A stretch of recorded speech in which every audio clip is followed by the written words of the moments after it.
Hey guys, what's going on? It's Bala Ray from the Bala Report on Raptors HQ. Just here to talk about some of the guys who, I guess, made some news, positive, negative, that are Canadian during this NCAA tournament. My first big star, I guess, or big player, as you might already have read, heard in your daily newspaper or blog or what have you, is Andrew Nicholson. He had a really great couple of weeks leading up to the tournament, and he looked like he was a legit first-round shot playing against a really tough team. He went up for 20, and I think it was 9 if I'm not mistaken. He looked like he belonged with the big boys of FSU.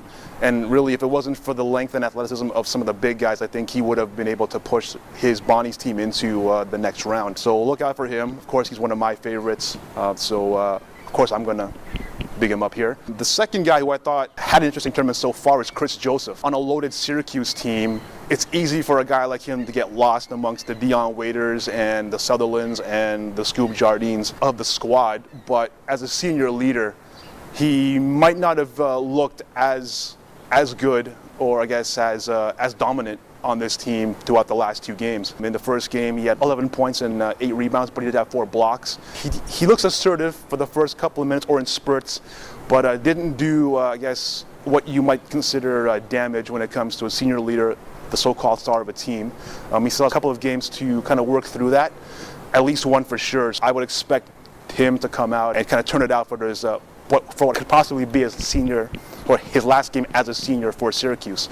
And I guess my other big surprise or big news story for the tournament would be Rob Sacre. Sacre's got all the physical tools to play at the next level in the NBA. I think he's quick, he's big, he's mobile, he defends well, but he seems to be lacking that killer instinct, it seems, that seems to fall upon big, strong, tough guys, or tough-looking guys anyway. He didn't look like he dominated much this season for Gonzaga, and he looked lost at times actually against lesser competition.